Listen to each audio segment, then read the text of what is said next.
In November of 2023, the Swell Pod took a 10-day journey across 5 states, traveling 3,580 miles with one challenge in mind. And that challenge was to interview 100 pleasantly rebellious humans to uncover deep truths about what it takes to create something that has never existed before, challenge the status quo, maybe even change the world. This is the Kiln Road Trip, created and produced by the Swell Pod. In partnership with Kiln, Moterra Camper Vans, and sponsored by Taurus. I'm Spencer McKeown. And I'm Josh Taylor, and together we're the co-hosts of the Swell Pod and your guides on the Kiln Road Trip. Follow along on the journey. Be sure to subscribe to the podcast, follow the Swell Pod on social media, and subscribe to your YouTube channel at, you guessed it, the Swell Pod. This is interview 21 of the Kiln Road Trip, and today we're at Kiln Lehi talking with Steve Arntz. Steve is CEO of Campfire, which believes that connection fuels success for people and companies. Campfire empowers leaders with the conversation skills that create a culture of connection and results. Thanks for tuning in. We hope you enjoy. We like to kick it off just reminding and certainly letting our audience know exactly what you do. Yeah. And then we'll maybe go into a bit more about who you are, but just what you do and give us an intro. Sounds good. Co-founder, CEO of a company called Campfire. We like to say that we are on a mission to close the connection gap. So helping people to connect in any way that we can, and particularly right now, leaders and their teams. So post-pandemic, a lot of challenges with staying connected to your team. And then my name is Steve Arntz, and I've been in education technology for a dozen years at this point, working for a variety of different companies, including Instructure, which people probably know, that made Canvas. And so that's me. Yeah, that's great stuff. And Can we just ask real quick regarding Campfire and that mission? So like, how do you deliver on that mission? Like what does Campfire do? We have built a lot of content around some key topics. We have facilitators, coaches, guides that help people through that content. And then we have a virtual platform that we've built to replace Zoom. Cool. So Zoom is not very good for learning and for connection. And so we've built a video platform that actually meaningfully improves engagement and inclusion for conversations that people want to have on some key things. Yeah, that's incredible. Yeah. All right, go. That's good. No, this is good. So this gives us a really solid start. Tell me a little bit about you. Yeah. Growing up, or your background, or that's good. Your family. Yeah. So I moved 25 times growing up. Whoa. Lived in went to 14 schools in 9 states. And so all over the country, all 4 corners of the U.S. I've been to 49 states, just need to go to Alaska to cap it off. We've got plans for my 20th wedding anniversary to take a nice trip to Alaska and finish it off.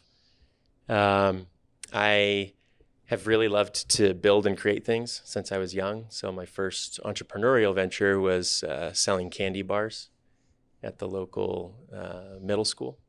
So I would take all my textbooks out, leave them in the locker, and then fill my backpack with candy bars.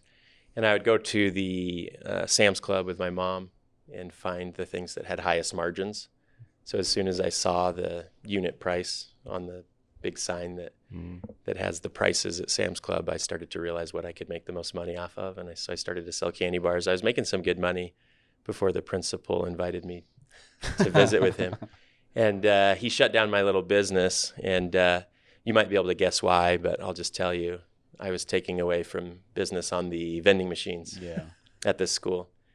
And so they weren't able to buy some of the supplies they needed for the school because I was taking some of that money away, selling my candy bars. And I wasn't savvy enough at that point to negotiate some sort of like rev share on my business so that they could still pay for school supplies and I could make money. And so my first business was shut down, but I've been starting things ever since then, trying to find ways to create. And then I got passionate about education technology when I was at BYU here in Provo. And Twitter just got me really excited. I was kind of early connecting with people there and realized that you could connect with almost anyone if you were passionate about the same types of things, and started to connect with people who were building businesses in the education technology space, especially MOOCs, massively online open courses. And started to get really excited about that. And ever since then, I've just been really excited about building education technology. And then I have 3 kids, 11, 9, and 2. We have a little COVID surprise. So Love it. That's a really interesting. So why did you move that many times? What did you learn? But then we'll get right into, what triggered the start of Campfire. Sounds good. So moving a lot. I like to say that my dad was just on the run, and then see if I can get some startled reactions from people.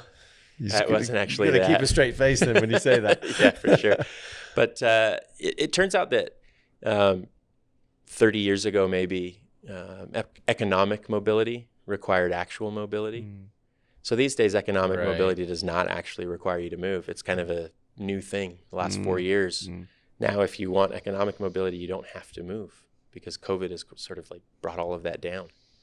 But back when I was younger, economic mobility required actual physical mobility. And so you had to move to go to the kind of computer-based jobs, the technology-based jobs. So technology, you either moved to San Francisco or there were small pockets around the country where there were technology jobs. And so as my dad wanted to move from building houses to building software, he had to just take leaps. And so his first job was $18,000 a year for a company in South Carolina that actually didn't require you to know how to build software. They would teach you on the job. Wow. And so they would pay you a salary to learn how to build because that was the only way that they could recruit because there weren't any software developers. Yeah. And so then you get stuck in this 18K job and you're like, geez, this isn't going to cut it for my family. So you moved to New Jersey and then you moved to Florida where IBM was. And then IBM decides to pull out of Florida and you moved to California and then Utah. And so we moved all over the place because my dad, and I'm kind of getting emotional right now thinking about it because I haven't really thought as deeply about it until this point, but he just really wanted to provide for his family and make sure that we could, with 4 kids, be able to make ends meet. And in order to do that, he just needed to keep running. And he did it. He did. You learned a great deal of grit from him for your business, probably, right? Yeah, well, absolutely. So, I think the grit from my business comes from something else my dad taught me, but the relationships and connection definitely come from moving a lot. So you just have to get used to sharing who you are and why you might be interesting to people. Because as a kid, you need to become interesting very fast or you get very, very lonely very fast. And so you learn how to find things that are interesting about you to share with others and then learn how to get interested in them as well. And so getting curious and being interesting were things that I probably learned from all of that moving. And then my dad taught me the grit probably from some other things. He was, like I mentioned, a home builder. Yeah. Always had some projects going on. And we built a shed in our backyard in Utah and have done some other things where I've had to mix cement and move rocks and dig in dirt and work really, really hard. So that's great. Yeah, it's great overview there. Yeah, incredible. I'm interested in, so what was the problem or the opportunity that you saw that led to what is Campfire? So we knew that we wanted to start a company for a long, long time. And so I think we might have gotten it a little bit backwards in the sense that we just decided to start a company before finding a problem to solve. Yeah, okay. Yeah. So my co-founder and I were both at Instructure. And Instructure got bought by a private equity company. And when private equity comes in, a lot of times they kind of curb innovation in certain spots in order to feed innovation in other spots. And they decided to stop feeding their corporate product that Todd and I were working on. And so that meant that we were going to be out of jobs. And so we knew soon enough that we could start to plan just a little bit. And then we had enough cash coming out of that exit that we could start something. We'd always wanted to, and so just assumed this was the best time for us to do that, kind of getting shoved off the cliff. Yeah. And so we pulled that parachute out real quick. We knew that we wanted to work at the intersection of growth and connection, so where human development and human connection meet. And so we started a company called Book Club, actually. So it was initially called Book Club. Yeah. And we helped 20 companies to have book clubs. Wow. Built some technology to facilitate those conversations. The margins weren't great. The price point wasn't great. But a lot of people were using those book clubs and those opportunities to connect and learn for manager training. And so in the middle of COVID, the role of manager was shifting so much. You had to learn how to connect in a different way. You can just like fly by people's desks and, say, how are you doing? And have those hallway type of conversations. And so we created some intersection points for people where they could have meaningful conversations and stay connected. But the money just wasn't very good. And so as we saw people shifting towards manager training, we just, in about 2 weeks, changed the entire business from just a generic book club business to a manager training company. And the price point went up 10x. We were able to secure annual contracts with that business. Didn't change anything about the business. Using books, facilitating conversations, same technology, all of it pretty much the same, which is why we could pivot in just 2 weeks. Wow. But again, 10x the revenue. So we fired 18 of our customers, just said, we're not doing this anymore. Wow. Kept 2 of them. Those 2, again, 10x in the revenue. And then we were able to raise money and start a business in that way. And then what's really been exciting about the business is that we were using technology that already existed to build the company. It was a completely services business. My, at the time, 8-year-old was stuffing envelopes with books and little cards and stickers and helping out with the business in that way. And we were mailing them out to the managers that we were serving. And then we would have conversations on Zoom. And then a little bit of technology in Slack to remind people of certain discussion points and things like that, generate conversation. But it was basically a services business. Yeah. And as we facilitated probably 600 sessions, we took 325 pages of copious notes, typewritten notes, on what was bad about Zoom for this type of experience. Then we had a PhD researcher and a couple interns code all of those notes into some insights for us that helped us to build a technology platform that's actually meaningfully better than Zoom for this particular use case. And then as soon as it was ready, and it was only probably 80% ready, we pulled the plug on Zoom, started to use our video platform, even though there were bugs and all sorts of issues with it. And through that, hardened it to the point where now anybody can use our video platform to facilitate these types of conversations, to have coaching, connection, that sort of thing. But it was kind of more of an idea that had us than us having some big grand idea. And over time, you have to just sort of learn to dance with that idea in a way that it sort of evolves and changes and becomes the thing that is useful in the world. But initially, we just were interested in kind of playing. How do you maintain that flexibility to dance? You know, it sounds very interesting, and I'd be interested to also know, like, you know, that moment where you did take that 2 weeks to pivot, if there was anything specific that did happen that was like, we're going to do it now, you know? Yeah. So in that initial pivot, I'll answer that first, and then I'll talk about the flexibility to dance. Yeah. I love that idea, just being flexible to dance. Yeah. Because dance and flexibility they just go together so well. The pivot came because we were listening. So first step is just being able to listen. And you listen with your eyes, you listen with your ears, you listen with all sorts of different senses when it comes to like customer listening and market listening and all those sorts of things. But we set up some experiments essentially to test whether we could build a viable business inside of the book club space. We knew that based on the economics, the only go-to-market that would work is to actually just put a landing page on a website and essentially give enough information to people that they would just be willing to click buy. And so we set up that entire workflow, and we got 30 people who were right in our target segment to schedule interviews over the course of just one day. And so we were at one of our co-founders' house, and we were camped out in different rooms, and we were just having interviews all day. And then we came back and said, let's look at all the notes. And the notes said nobody would buy on the website. Not a single person said that they would buy without a salesperson involved. And if we had to have a salesperson involved on those unit economics, the business was going to tank. It was dead. Yeah. It wasn't going to make it.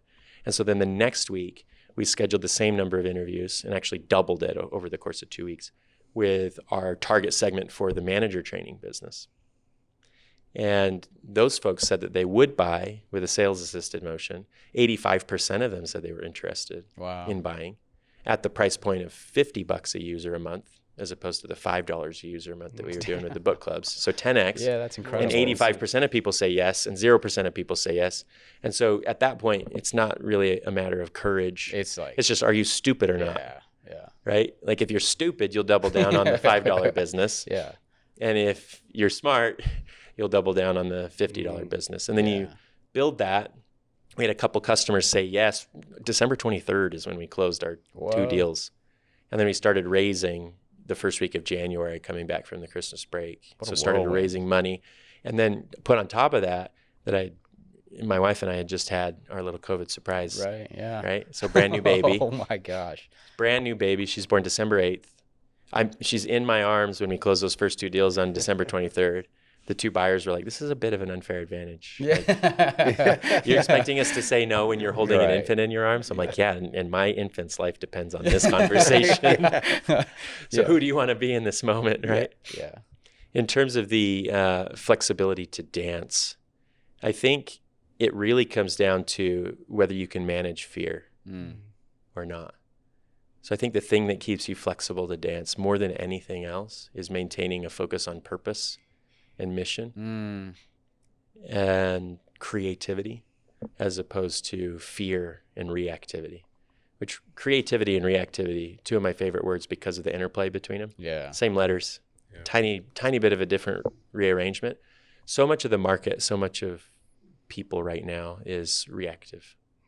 We're reacting to poor market conditions. We're reacting to inflation. We're reacting to all sorts of different things. And that comes from this fear that the thing that we're building will go away.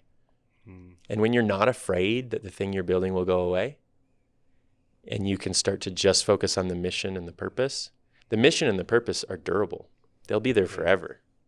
If you're truly focused and driven by that mission, that purpose, it will be there when the thing you're driving right now, that vehicle, is gone. And so then you're not afraid of the vehicle going away. Because you can pivot. You can pivot entirely. In fact, like if Campfire disappears completely, what do I still have? The mission, the purpose. And then further beyond that, the people that you're working with as well. So I've tried to stay very mission, purpose, people focused. And then you listen again and you try to be smart, not dumb. And you do it all without a fear-based mentality. And when you're basing it on a fear-based mentality, you're looking for just like incremental gains on some of the revenue points and things like that on the existing thing that you're doing. You're much less nimble, flexible, able to be creative around what you can do to really fulfill that purpose, because we're going through another pivot right now. So this next pivot for our business is moving from a place where we said no constantly to other people facilitating or guiding the conversations and other people creating content on our platform. But the market is pulling us so hard. And you know this, Spencer, because you've seen it. I think I asked, can American Express use this and facilitate? Yes. And it was a no at that time. Right. But and that was the right answer then. Yeah. It was the right answer. If we were moving from a fear-based perspective, the answer would have been yes. It would have been, oh my gosh, we need money so badly. Please, can American Express use it for this right now? But the answer was no, because we needed to continue to harden the platform to where American Express wouldn't be pissed at us if the tech was a little buggy. And we were hardening that platform. And so the capital raising environment wasn't such that we could just go grab another couple $1 million and 5 more engineers and be like, oh, but American Express is going to use it, and have investors be like, oh, okay, let me give you a bunch of money, right? And so now that we've been able to harden the platform to a place, and now we have our first customer on platform using their facilitators, their content, and we have 6,000 users coming on board there. Now we can start to say yes to other customers, to those opportunities. And it's because, we weren't afraid. Moving forward with mission and purpose. And now we can open up that platform. And so that's that next pivot that we're going through. And again, we made the pivot. We texted some people who had been wanting to use our platform in that way. 9 days later, we have our first deal closed on the new pivot. Great. And then we have a whole bunch of demand from that new pivot from other folks as well, now that they know that they can mix their stuff with our stuff and we can kind of dance together. Sounds like you knew what you were doing all the way along then. There's some pieces where you are intentional. That's the really important thing, is to understand the difference between being deliberate and emergent and learning how to make those two things dance together too. So I think business and life is really about these paradoxical dances where two seemingly completely opposed things can work together to create something amazing. So being deliberate and intentional, and then being emergent and spontaneous and responsive. Sounds like a road trip that we're doing. I'm not even joking though. We've said almost that same thing. I mean, we were talking about creativity and, the idea of bringing two things that already exist and creating something new out of those two things. Those completely opposite, paradoxical items, but I absolutely love that. So I know we need to wrap up, and we're just trying to get used to these very short interviews that we want to go for an hour. Old, But I want to I don't know, for the audience, just give me a tiny example of what we're talking about. So from a platform perspective, and all those notes and your PhD, insights, give me one feature, one thing that is different, that kind of does some magic in this, not replicate Zoom, completely new platform that sits on top of maybe something that you can imagine that's like Zoom. Absolutely. So before we get into the rest of the episode, we want to thank the partners and sponsors who made the Kiln Road Trip possible. The Kiln Road Trip is brought to you by Kiln. Kiln is a boutique co-working and flex office community with 13 locations in 6 states across the West, dedicated to providing innovative workspaces that empower your team to thrive. Whether you're a solo visionary or an enterprise-level team of up to 100, Kiln transcends being merely a place to work. It's a hub for learning and connecting with like-minded professionals that will make you and your team love where you work. And if you haven't stepped foot inside a kiln yet, you really need to. On this road trip, we visited every single location, and trust us when we say once you see these beautifully designed spaces, meet the talented team, and connect with fellow members, you won't want to work anywhere else. Locations include Utah, Colorado, Idaho, Oregon, California, and Arizona. And they're growing too, with multiple locations set to open in 2024. Yeah, so be sure to check out the kiln locations nearest you by booking a tour at kiln.com and answer Swell in the question, how did you hear about us? Once you complete the tour, you'll be entered into a competition where you could win a 1-year membership, their club membership at Kiln. Yep, you heard that. That's kiln.com, book a tour, and be sure to mention Swell in the question, how did you hear about us? The Kiln Road Trip is also brought to you by Moterra Camper Vans, a luxury camper van rental company for iconic road trips. Their top-of-the-line vans are available at 7 locations located near America's best outdoor adventure destinations. They have consistently earned the highest customer ratings in the industry, making Moterra camper vans your gateway to adventure without sacrificing on comfort or service. That's true, and initially we wanted to take this journey in a 1960s VW bus, but thankfully we found Moterra instead. With 3 van options, we took the Pop Top Classic, which sleeps 4 and is best for those who want to maximize floor space and storage. This was critical for us because it needed to sleep the entire crew, we needed space to edit, and we were traveling with large amounts of equipment, luggage, and other goodies that we picked up along the way. And this van took us through all 3,580 miles of the trip. Super comfortable and sweet to drive. And actually, Moterra offers fully planned itineraries if you'd rather leave the planning to someone else. Visit gomoterra.com/swell. That's gomoterra.com/swell. This episode is also brought to you by Taurus. Taurus is leading the charge in home energy storage. Taurus makes it easy to achieve energy independence and a greener tomorrow. The Taurus station provides everything you need to generate clean power, efficiently store electricity, and easily manage your energy use. And installing a Taurus station offers plenty of benefits, including save money on your electricity bill, also ensure energy security with backup power during outages, reduce carbon emissions with renewables. You can also automate EV charging and HVAC systems with 100% renewables, and enjoy unrivaled system monitoring and support. If you like the sound of those benefits, get a quote to build your Taurus station in less than 30 seconds. Super easy at taurus.co. That's TORUS.co. Now, let's get back to the episode. The biggest complaint from the very beginning of our conversation, so 3.5 years ago, was that people who are not used to talking with strangers, with new people, they're uncomfortable in these conversations. So leadership development for years has been a group discussion-based thing. So some of the biggest players out there have gotten people together with a facilitator in a room and expected everybody to jump in and be a participant in that conversation as comfortably as any of the next people. And so people started to tell us, listen, I don't really like this because I'm not ready to have these conversations. And so we're like, okay, we can fix this. This is easy. We'll just send you the questions beforehand. And that helped a little bit. But what we've built now inside of a Zoom-based platform, imagine that any time a leader, a facilitator, a guide is asking for, let's say, 10 or 12 people to talk, they never do that without getting them to reflect first. And so we've built a reflection space to where I click go, everybody goes into a very private space with a timer. And we actually even have a campfire crackle behind. You can actually hear the crackles and pops of a campfire. And you type an answer to a question that is going to be asked in the room with the rest of folks. And we've eliminated almost completely this discomfort that comes from having to share in a new space, in a new room. Wow. And so imagine if you take half of the world who's been isolated from these conversations and now bring them to the table, give voice to the voiceless. I had a conversation with 25 people from a really cool university, and they all got on and every single voice was included. Every single voice. Nobody feels uncomfortable. That's powerful. Because we have people thinking before they speak, and Zoom doesn't care about that. Zoom doesn't care whether you think before you speak. It hasn't been built that way. Yeah.